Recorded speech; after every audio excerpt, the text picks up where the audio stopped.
Thank you very much, Honorable Speaker, for giving me the opportunity. Honorable Speaker, I also want to join my colleagues to thank the special committee through the chair, and also all the staff, the support staff, the lead counsel for the wonderful job.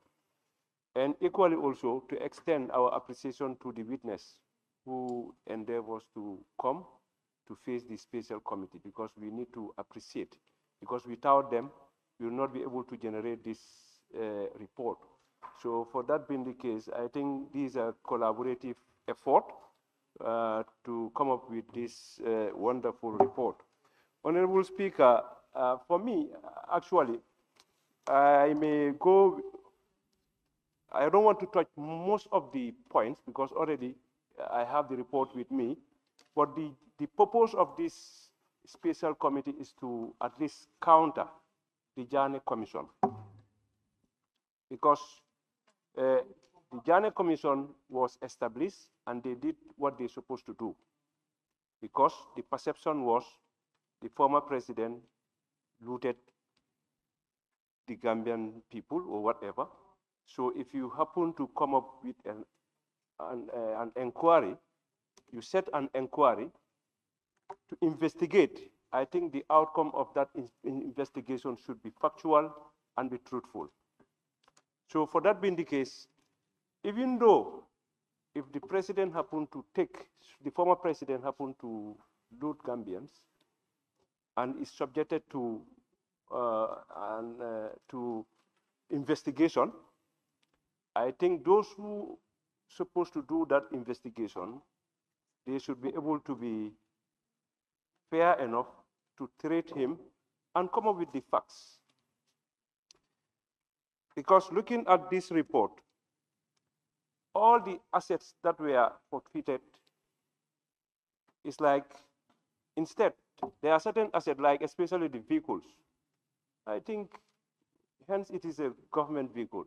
It was better to keep those vehicles for the government to use it, because we have institutions here. When we are doing budget, department will come, they will say they don't have vehicles. Those vehicles can go to them. But the ministry that is responsible for this establishment of the Jammeh Commission itself, I think this report has exposed them based on the abnormalities that they did. I will start with the Minister of Justice, page 266, paragraph 772. Page 266, paragraph 772. The committee finds out that the Ministry of Justice was the central institution actor on behalf of the government throughout the life of the Commission of Inquiry. The ministry negotiated contracts, facilitated the appointment of commissioners, the lead counsel, the secretary to the commission, and served as the primary interface between government and the commission. In practical terms, the ministry was face off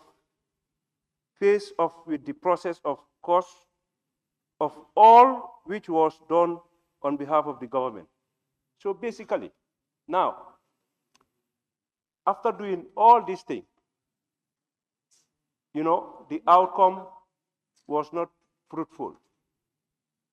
And you go to page 268 under the registry, which is under his ministry, the Registrar General.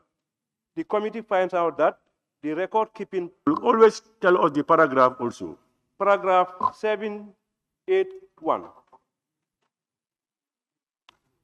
page 268. The committee finds out that the record-keeping practice within the Registrar General Department falls significantly below the standard expected of an institutional entrust with maintaining some of the most important legal records of the state. So now, because sometimes we may not blame the main India, but these are people who are appointed to execute their duties and responsibilities. And they are there every day to work. So if they cannot maintain record keeping, it's a problem. And I know this has really affected the whole process, especially with the select committee, because they couldn't generate most of the evidences that were requested from them. So going to page 286, paragraph 861, Office of the Sheriff. The committee further finds out that serious procedural abnormalities occurred during asset sales conducted under the authority of the Office of the Sheriff. Evidence before the committee indicate that third parties, including individuals from outside public service, influence operational process relating to asset sales.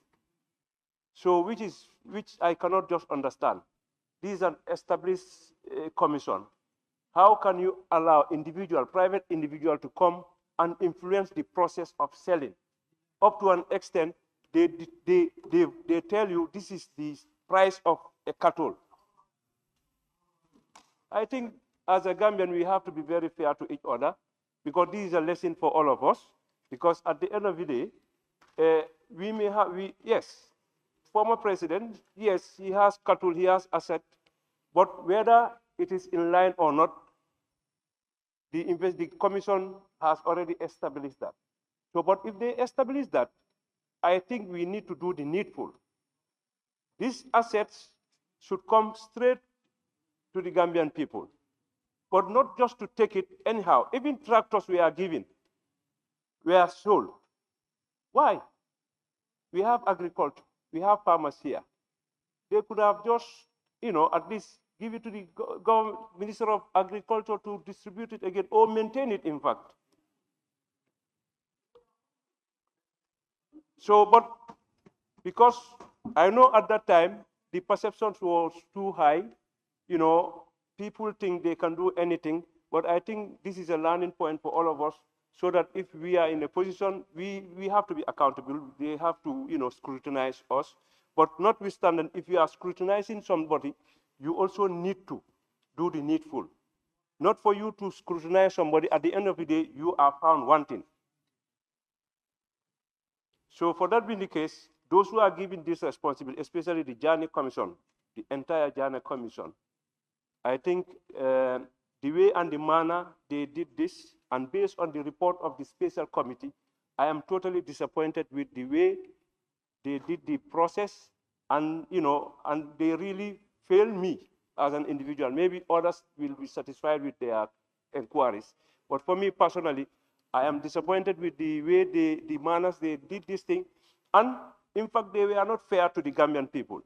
How can you just give undervalue certain properties like vehicles and this land? You just sell all vehicles. You undervalue it, because the purpose of this thing is for the government to generate something out of this, to be able to spend it into other sectors.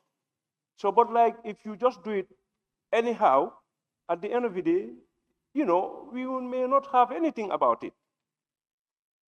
So for that be the case, Honorable Speaker, I think this is the general issues that I have, because the thing is, because the report has highlighted so many abnormalities in all sectors of their investigation. But we thank you for coming up with this rational and open report. Because at the end of the day, as other honorable members said, we just have to treat this report with open mind. Let's understand that we are all Gambians. We may come from different political parties as far as governance is concerned, but at the end of the day, we are all Gambians, and we all need to be treated fairly. No matter, as far as the individual is a Gambian, even if you hate him, but if at all you want to exercise justice on him, do it with fairness. So on that note, I thank you very much.